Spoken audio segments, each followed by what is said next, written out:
I think one of the things that I can give an example on this is yung desire ko. Para sa akin, nung nakita mo ko. Iba sana yung example. Sige, pero doon na tayo tumungo, no? Baka mag-away pa tayo dito. Hi, Langga. This is Jared. And this is Apple. Welcome to the Langga Speaks podcast. Join our beloved conversations about God's love and joy. Hello mga Langga, welcome to the Langga Speaks podcast. Once again, a late edition. Well, thank you for being very understanding because you see we have family here with us and it's been a whirlwind past couple of weeks. Whirlwind. Napapakanta na nga ako eh. Have you ever heard the wolf cry? Do the whirlwind. And our whirlwind brought us all the way to another city. Can you believe it's almost been a year since we last recorded in another city? Around this time last year, we recorded in Abu Dhabi. Yeah, that was December. Around this time nga, may ano yun, may malayo range. Pa. May range. Grabe ka. Oh. December na pala. Oo, pa December na kasi. Around this time last year, we were recording in the city of Abu Dhabi and today in another Airbnb and now we are here in Fujairah. Maka-promote ka ng Airbnb. Sponsored episode. Yes, Airbnb po ang aming ginagawa. So sabi ng anak ko, did we just buy this house? I wish. You wish. Sabi nga niya, ang ganda ng bahay eh. But thank you. Thank you sa mga nakakaintindi at nag-aabang. Hindi po sirang Spotify, sadyang late lang po talagang kahit episode. Kahit refresh tayo ng refresh. Yes, oo. we were supposed to record the other day but then we were so confident we will be able to make it. Pero galing kami sa highest point of the UAE. Yes. Going down. Yes. So pati yung energy namin. Nag-went down na rin. Nag-went down. Not actually, there was still a lot of energy. But the thing is, I had to record for Hallow. So if you haven't downloaded Hallow yet, please do. Check out our show notes so that you can access it for free. And actually, now they have an Advent series where they will give you 3 months free. Yes, we're already on the first week of Advent. Yes, together with the chosen people. Chosen series people. They're the ones doing the Advent series. Tama. And yes, please do check our show notes or hallow.com/PrayMeadEast if you want to avail of that. Grabe. So, anong pag-uusapan natin? Are we continuing on Pope Francis? So, we are continuing on Pope Francis' catechesis on discernment. This is now our third week in this series where Pope Francis talks about another element of discernment, which is desire. So after what we discussed about yung prayer as an element, or self-knowledge, self-knowledge as an element as well of discernment, yung knowing oneself, another indispensable ingredient that he says to discernment is desire. Desire. This is my desire. To worship you. To worship you. Daming curls. Nakakalokang daming curls. Again, mga Langga, discernment is a form of searching. Alam naman natin yan. That's why we discern. We want to look. We want to seek within. We want to really be clarified on what we want in life. And of course, searching always stems from something which we lack. Which we somehow know na meron na tayong clue. Context clues. Meron na tayong inkling. Yung ating puso ay leaning towards that. That's what discernment is. Exactly.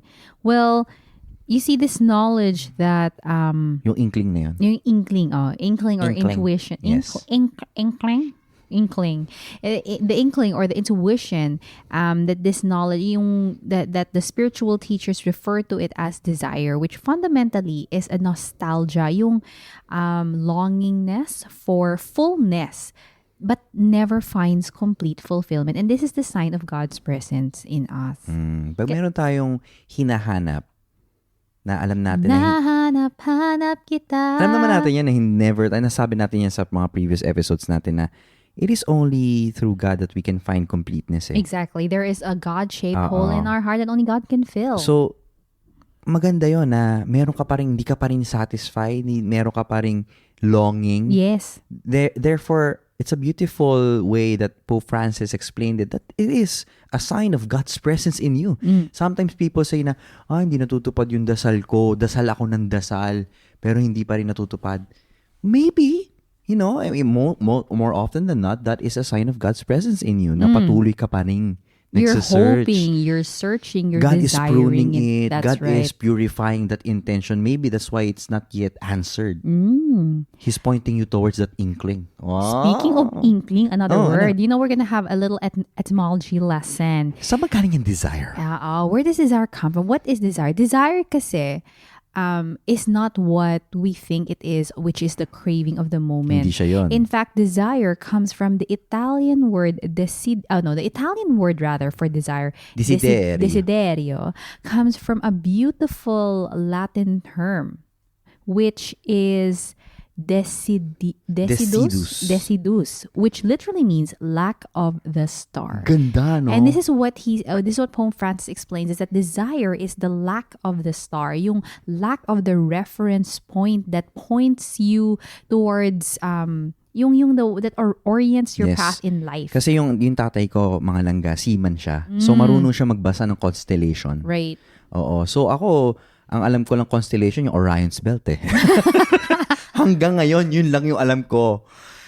But my dad says, when all of the navigation fails, yun ang ano nila. That's where you base everything that's where they base on. everything. That's what they will know their coordinates at sea. And this based on the stars. And the desire here is the lack of it, the lack of the compass direction. And what this lack of the star does, it evokes a suffering in us, a lack. But at the same time, there's also a tension to reach the good that we are desiring. So sa mga langga, ang ganda ng sinabi ni Apple, it means that minsan kasi parang feeling natin, hindi ko alam yung gusto ko sa buhay ko.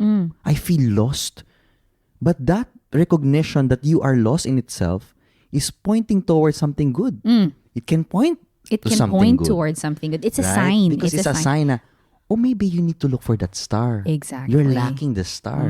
So you have to reorient yourself. And desire then is the compass. Ito yung which shows you, okay, there's something missing. So let's try and find out what's missing here. So it's a compass to understand kung nasaan tayo, saan tayo papunta, or it's also giving us a chance to reorient ourselves to understand whether we're still moving or whether we've become stagnant in the direction that we want to go to. Now that you've mentioned that stagnant, remember the scene in Moana? Where she's checked the stars like, Ay, wait oo. a minute, I was here. Diba? She was like, I'm just circling. Pabalik-balik lang ako. Yun pala, she didn't know how to read the Yeah, stars, right? I wasn't moving. She wasn't progressing. So sa buhay natin, Moana. ayan na naman tayo. So sa buhay natin, yun yung Please desire. do check out that Disney episode we had like a couple of years ago. I did speak a little bit about what I learned about Moana there. So check that episode out. Yeah. So again, back at it. Yung mga langga, yung desire natin, yung dinidesire ng puso natin, it can serve as a compass then to know whether we're progressing in life. True. Or we're just moving in circles. Sometimes kasi you approach things differently, leading in the same path because the desires of our hearts are not aligned to that true north. Diba? Sa compass, may true north na tinatawag. Again, mga langga, it is the deep longing for happiness and fulfillment present in the human heart.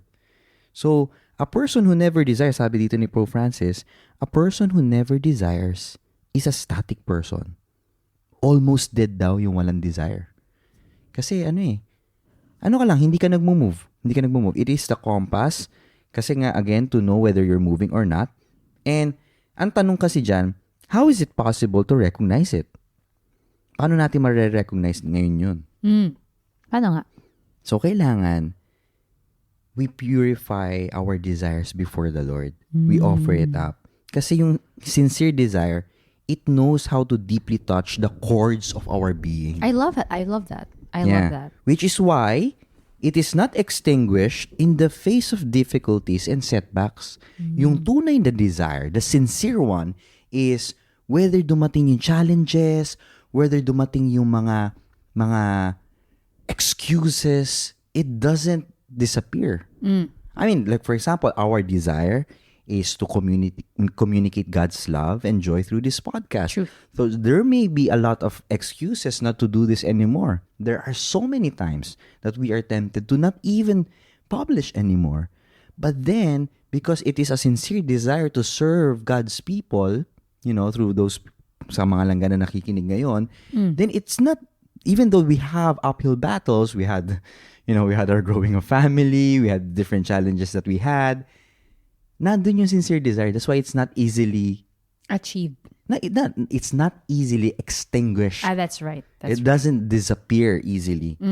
Because the there is desire, sincere, yes. authentic desire. Exactly. It's like, it's like when you're thirsty, right? Thirst kasi is like the pinaka-last, na talaga yung sense na when you're thirsty, after it, wala na. Like, you can go hungry for a while, but when you're thirsty, that's literally like the point of life and death. And when you are thirsty, if you don't find something to drink, we do not give up kasi we still want to live. But on the contrary, the yearning increasingly occupies yung thoughts natin, yung emotions talaga, yung actions natin. So until we're able to really make any sacrifice in order to quench this thirst, parang naging obsessed tayo in order to achieve what we are seeking for. Ayun nga, so you become obsessed with achieving, to satisfy this desire, and even no matter, this thirst, this desire to be able to quench the thirst.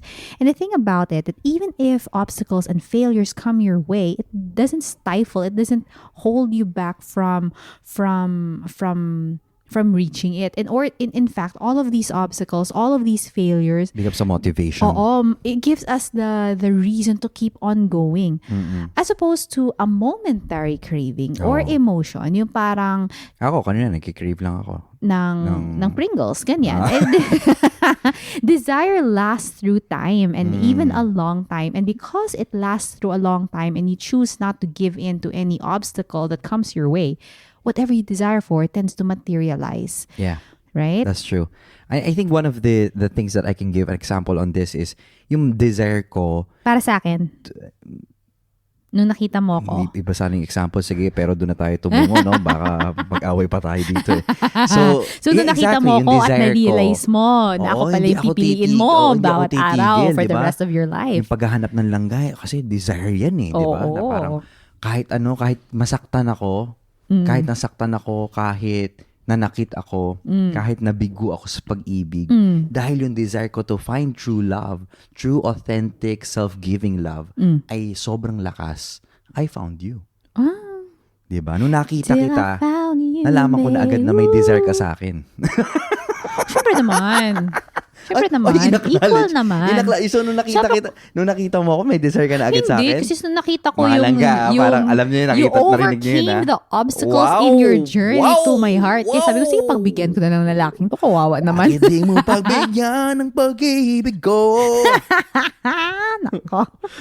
Ano nga ulit? Ay, nako. Ano nga ulit? Again, mga langga, ayun yun eh. Yung pag meron kang desire, you will have to set limits eh. Diba? Maaring meron ako mga nakatuluyan dati na okay naman, pwede naman.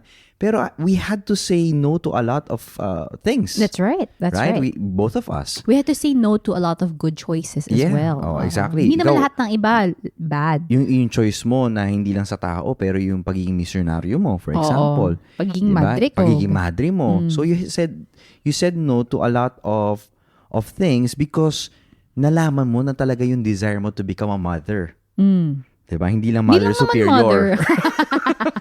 Wife and mother naman. Wife and mother. Yun nga eh. Kasi, mother. di ba na-clarify yun nung nasa Brazil tayo? Oo. That's so, right. Desire pointed you towards that way. So, even if there were possible diversions or distractions, yun yung nangyari. Na ang nangyari sa'yo, nakita mo na, okay, I'm distracted by, parang, I'd like to try on this mission life. I'd like to try on search in, let's say. But then your desire to become a wife and mother was so strong and has been lifelong. I mean, 13 years old ka pa lang yata. Dinesire mo na yun eh, if I'm not mistaken. Yun, it made you strong. It made you courageous na even though hindi mo pa alam kung sino yung maging asawa mo, it kept you moving forward towards the direction because you want to arrive eh. Agree. Na I desire that. You know, I want that. So again, mga langga, in seeking the Lord and trusting in His promises, we will find strength to persevere amid the difficulties, sabi ni Pope Francis, to accept sacrifices joyfully and to strive in all things to live in accordance with His will. So ito yung sinasabi ni Pope Francis that in effect, a value becomes beautiful and more easily achievable when it is attractive.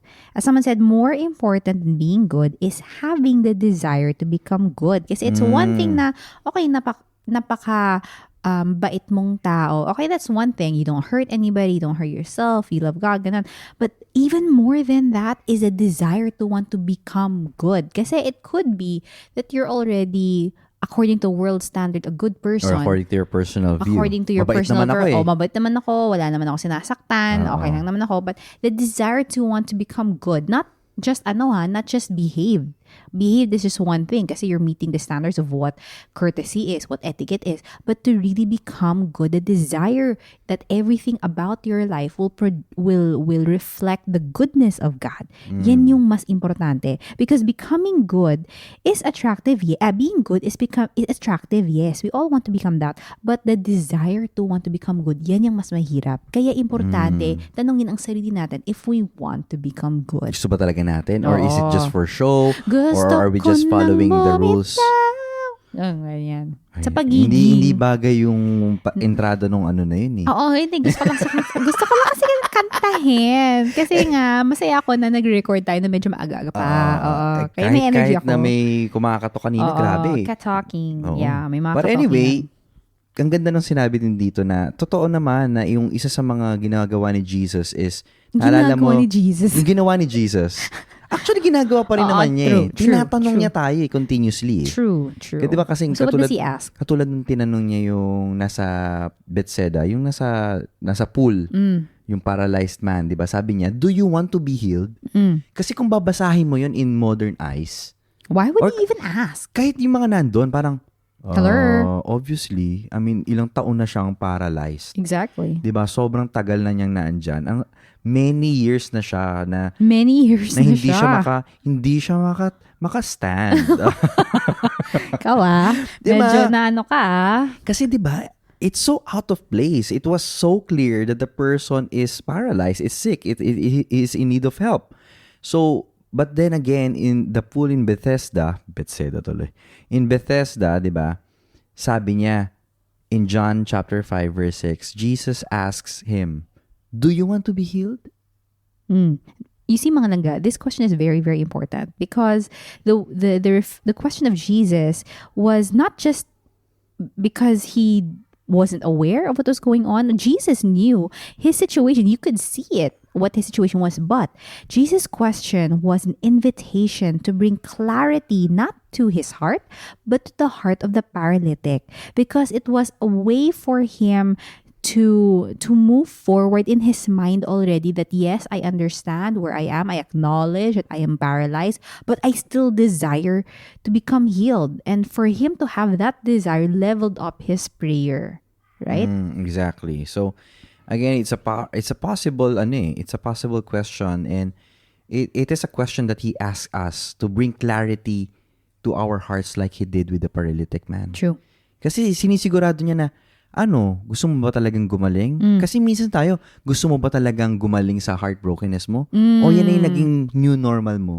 Yan na yung naging Na ang identity daming mo? hugot na lang palagi na kaya mo gumawa ng mga you can relate to a lot of Exactly. huguting people because you made it Huguting your people. identity. Yeah, so basically Jesus was trying to tell the man na to no longer think of himself and his own life as a paralytic, transported by others.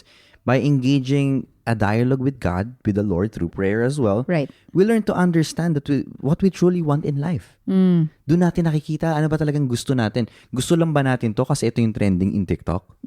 Gusto lang ba natin to kasi ito yung trending and popular sa Ayun mga naman nasa yung TikTok paligid natin. natin? Porket nagtitiktok si mama, ha? Ikaw na naman. Again, this paralytic is the typical example of those who say, yes. Ito yung sinasabi ni Pope Francis eh. Maraming nagsasabi na, do you want... gusto ko. Oh, yeah. Do you want to be closer to God? Yes, I want. Pero, I don't want to do diba? anything. Ganyan. They're not doing anything. They're not really committing. I won't do anything. That's right. And this is what Pope Francis is talking about, and he's clarifying, he's bringing to light, is that wanting to do something just wanting, the pure just wanting of it becomes an illusion, because unless we take a step forward, it separates from those people who just wants it, and those who achieve what they want, who achieve what they desire. And it's bad kasi here you have the paralytic, the story of the paralyzed man, and imagine yung ganon, yung 38 Jesus, years 38 years of being paralyzed, and imagine if he was just always grumbling na yung if Jesus had asked him na do you want to be healed, and he answered it, Oo, para sinabi niyan, Lord, hindi, ayoko. Gusto ko pa rin yung kasi, Lord, yung tubig hindi nakakahili. Lord, kasi, ang daming excuses eh. Di ba sinabi niya noon, Lord. No one is gusto carrying ko talaga me. Gusto ko talagang pumunta doon sa pool, kaso may laging nauuna sa akin. Exactly. Because it has to Diba? be the first person after the water moves, the first person. They believe that after the angel, they believe that whenever the water moves, an angel had touched the water. And the first person to get into the pool gets healed. But because he's paralyzed and there's nobody to carry him to the water, he's always the one left. Yes, he's always the one who's left behind. He's always complaining. He was complaining to God. So, this is a warning to all of us. A red flag that Pope Francis highlights. Exactly. I mean, this speaks volumes to me as well. Tayo, napakadali kasi Snobe. magreklamo kasi. Ang dali kasi Pero sa magreklamo. totoo lang, aminin mo, masaya din kasi magreklamo. Masaya talaga na especially pag yung kasama niyo sa kama niyo sa office, and you guys are, or kasama niyo sa group study. Tapos you all share the same bad boss. You all share the same horrible teacher. You all Ngayon, have that same toxic ka na sa kape. Exactly. Diba? Sabi mo, pait nung labasa. Ayan ka na naman sa Hello, we're not Nagiging coffee sponsored. snob ka na. I am not. I so am not. Sabi niya nung isang araw, bakit ganito? Napakapait. It's not like the usual coffee. Wow! Connoisseur yarn! Again, Pope Francis says, why are we throwing me under the bus? We're talking about people who complain. If we're going to be talking about people who complain, I believe that there's somebody in this room, and that's not me. And we're only 2 people in this room, as far as I'm aware. But anyway, there is a third person, Pope the Holy Francis, Spirit. Okay. Holy Spirit, be with us. Amen. So this is what Pope Francis says. And he invites us to become more aware, and also to beware, because complaints are like a poison to our soul, a poison to our life. Every time we catch ourselves complaining about something, it's a red flag, because it stops us from desiring to go on growing. When we complain in the family, ano yan eh, sunod-sunod yan, nakakahawa yan eh. Oo. Diba? Pag nag-complain ka, wala akong maghahanap sinasabi ka. yung mata mo. Dahan lang. Wala akong sinasabi. Magko-complain ako sa sobrang taas ng levels. Hindi kasi, Bilang kasi ang alam ko, ako yung may malaking mata, pero bakit nung biglang pumasok yung point na yan? Nagpipik po yung mga levels namin. Oo, Sobrang sinasabi ko defensive po ni Apple. Hindi, yung mata mo ay parang nag-aatake. Okay. Oo, parang man nakita ko yung Hindi mga... kasi ganyan yan eh. Kapag may nag-complain sa pamilya, magko-complain na rin yung isa, tuloy-tuloy na hanggang sa mag-complain, hanggang umabot na sa complain sa politika, mag-complain sa simbahan. You know, when you find yourself grumbling, it is almost a sin, because it keeps desire from growing. Nawawala yung talagang desire mo, because it prevents you from growing. So, mga langga, sabi dito ni Pope Francis, often it is precisely desire which makes the difference between a successful, coherent, and a lasting project, and the thousands of ambitions and good intentions with which, as they say, hell is paved. Kasi marami, wish lang nila. I would like to start this podcast. I would like to start saving money.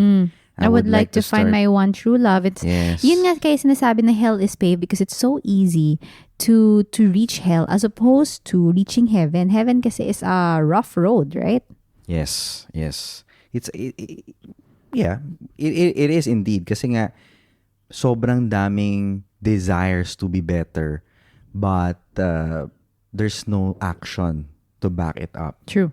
You know, this is the time where there is so much maximum freedom. There is so much maximum freedom that we do not know where to begin. There is a maximum freedom of choice, but at the same time, nagkakaroon tayo ng atrophies of desire. What's atrophy? Is, how do I relate this? Nakakaroon ka ng muscle atrophy pag di mo ginagamit ang isang muscle. Exactly. So, ibig sabihin, nakakalimutan Dead. ng muscle yung talagang function niya. Dead. It's Not not, a really dead, dead. but muscle atrophy means nagiging dysfunctional yung muscle mo because It's not living out the purpose, the reason Yes. for why it exists. Oo. So, you want to be satisfied continually. Kaya nangyayari, nare-reduce yung desire of the moment eh. Which is, ang nangyayari, it reduces to the desire of the moment Ito lang. yung mga living for the moment. It's YOLO. all we only have Oo. today. Oo, There's no more tomorrow. Just think about today. What satisfies you today. Mga ganon. Don't get us wrong mga langga. Living in the moment and living in the present is also important. But to only live in the moment and not desire for something greater that will lead you closer to God, that will lead you closer to His will for your life, that is what is dangerous. Tama. Oo. And this is the thing about it. Kasi desire is such a beautiful thing. Especially when you redirect your desire towards God in everything. Ito yung this is one of the things that we were taught in TOB with Christopher West, how we have to redirect our desire towards the one who created us for everything to be realigned where it is supposed to be. And when we atrophy our desire, when we reduce our desire to the least possible yung limit of its potential, nangyayari dun, we are just bombarded with like thousands of things that come our way, thousands of proposals, projects, possibilities, opportunities, ideas. And what they do is that they distract us from our real, full, authentic reason for being here. And what it does as well with all of these distractions, we get so lost, we get so confused that we are also not able to calmly evaluate what we really want dahil nadadala tayo sa emosyon natin, Excitement. nadadala tayo sa urgency ng mga pangyayari sa paligid natin, nadadala tayo sa tamis ng pag-ibig na kahit Yeah. mali na, Oh, ganyan. yun, Pero yun, masarap oo. talaga, ganyan. Kumbaga, Because, yun, yung parang hindi mo na alam yung talagang i-commit mo kasi ang dami exciting things before you. oo. And you wanna try it all. Oh, kasi sayang eh. Bata pa ako eh. Baka ma-miss ko. Oo. Baka Paano mapag-iwanan ako. Oo. Oh, baka ako yung pag-usapan nila. Exactly. And this is what is sad about not understanding that living your fullest potential doesn't necessarily mean grabbing every single opportunity that comes your way. Because by doing that, you don't take the time to really determine what you really want in life. Exactly. Whether that is your own personal life, your career, your love life even, everything. This is the trap of today, especially in the cellphone era. Wow, cellphone tanda na. With a mobile phone era. Ano daw? Isn't it the same thing? Kasi, panahon natin cellphone.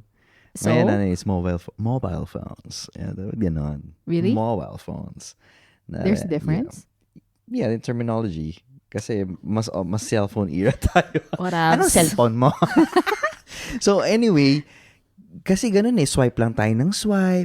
Lalo na ngayon with the age of, ngayon paikli na, naalala mo, paikli na ngayon yung mga video content. Kasi Our attention span. Yeah, Our attention we span just, has really we just reduced. swipe. Let's say yung mga dating apps din, di ba? We just swipe. We do not even think when it now. Even when it comes to business opportunities, because a 3-second TikTok video tells you that this opportunity is gonna gain like 100% increase in your ROI, whatever. It doesn't necessarily mean that it's correct, but because nadadala tayo, because our attention span to want to calmly evaluate it based on objective reason and not on what we're feeling. And it's always based on comparing ourselves. Buti pa to, ang galing. Buti pa to, may ganito. That's why Pope Francis says, do you stop to think? No, we don't stop to think. No. We're always outward looking towards the other, towards another person. By doing this, desire cannot grow. You live in the moment. You're satiated in the moment. When you do that, nandun ka lang sa moment. The desire does not grow. Ito nga I think we've spoken about this before in previous episodes, na yung how you suffer, how people suffer when we don't know what they want from their life. I had that moment when I was, I think, 24, 23. when we went to Brazil, and I know that I was only 23, but there was a certain longing, there was a certain desire in my heart na I didn't want to waste my time in just yung parang just aimlessly wandering around, especially when it came to kung anong gagawin ko sa buhay ko with regards to my vocation. Kaya it reached a point na when I went to Brazil, I really wanted to know kung magpapakasal ba ako or maging madre ako or maging single business ako, because I didn't want to live my life not knowing. If I was gonna get married, I needed to spend my time and my energy finding the opportunity to meet someone. If it was gonna be entering into the religious life, then I needed to make my way there as well. And this is the problem that a lot of people suffer, not just a certain generation, ha? Baka mamaya sasabihin nila na, ay hindi, mga bata lang yan, yung mga nasa 20s. I think this has lang. been the longest, It's everybody. It's a human It's a human sickness. challenge, Yeah, it's a human sickness because of the conditions of the world nowadays. The exposure that we have to people nowadays is that we do not know what we want from our life. And the problem with this is because maybe we never found the time or even made the effort to get in touch with what we deeply desire. We have never really truly authentically asked, what is it that we want from our life? Because anytime that you ask anybody that Di ko alam. question, I don't know. Exactly. What do you want from your career? I don't know. What do you want? Huminga. Gusto ko lang huminga. Gusto ko nang Oo, ayan na naman. what do you want from your love life? What do you want in your, what do you want to be? Or ganon. It's always, I don't know. And this is the risk of passing one's existence between attempts and expedience. This is the means of attaining an end, especially one that is convenient siguro, but probably improper or probably immoral. Kasi yung nangyayari dun is we waste precious opportunities. We never get anywhere. Simple example na lang siguro yung pagde-date, right? When I was younger, when it finally came for me na parang, because nga I was so frustrated already na I didn't know where I was going or what it was going to be for my life. The minute God gave me that answer na His plan for me was to be a wife and a mother, then all of my energies went there. Okay. So, magsa-stop na ako sa paghanap ng madre na makikiusap ako, ganyan for search-in. Kasi, yung plano pala para sa akin is to be a wife and a mother. And because Jeric did not make his move yet, my focus on myself was to build a better version of being a wife and a mother. Until Jeric made his move. Oo. Kasi Diba? pag ganyan, yun nga, hindi even though the opportunity happens, kung hindi ka If you're not ready, mahirap din. Kung baga, yung desire mo in theory lang. Parang gusto ko to. Yung ganun term, Exactly. parang gusto ko maging negosyante. Exactly. Parang masayang maging vlogger. Parang masayang umibig.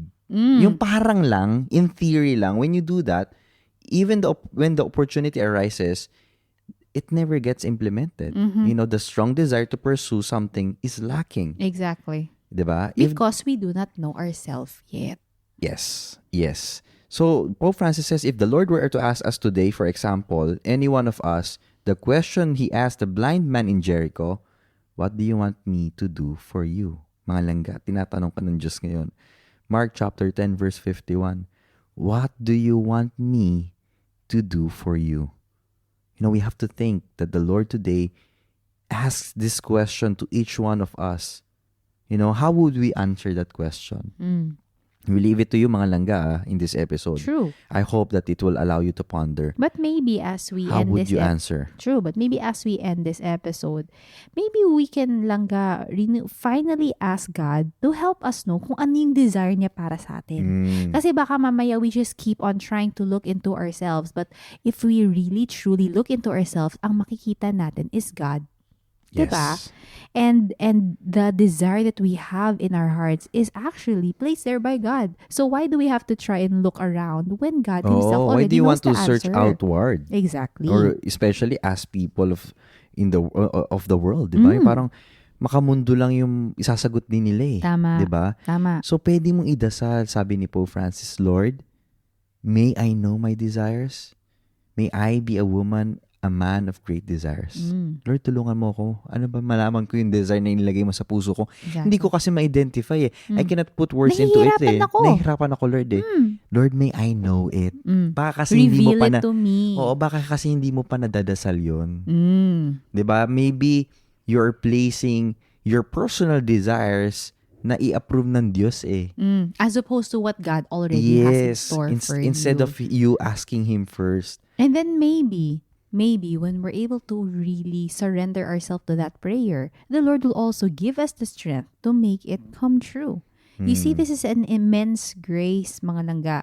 Yung to allow the Lord, as what He did 2,000 years ago, to still work miracles for us. Ito yung ina-advocate namin sa feast yung sa Feast St. Mary's Dubai particularly, is that miracles still do happen. The question is if you are asking the Lord for it to still take place. If Or the, will you allow the Lord to make it happen for you? yun nga, yung kasi God is still asking us, what do you want me to do for you? Kasi dakdak lang tayong nagtakpik, but it's all about complaining. We're just complaining to the Lord about the things we don't get, but we've never really asked the Lord, Lord, this is what I need. Lord, give us desire and make it grow, Lord. Lord, I may not know that desire yet, but no matter how small it is, may it be a mustard seed, let it grow so that I can know it more. You know, in our own dialogue with the Lord, especially in prayer, it helps us articulate our inmost desires and to allow Him to work miracles of grace and healing in our lives. Very beautifully said by Pope Francis.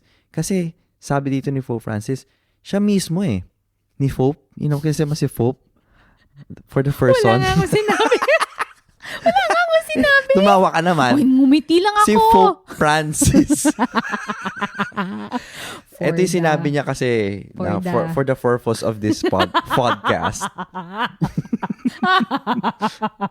Sabi dito, because He too has a great desire for us to make us share in His fullness of life. Yun ang desire talaga ng Panginoon Amen. Na makihati siya, na makiparte siya. Not Makihati. Maging That's parte siya. Yes, for us to Maging parte siya ng fullness of life na ino-offer niya to enable us to find in Him and in Him alone our eternal happiness and fulfillment. in Him alone. In Him alone is our Why is it so nasal?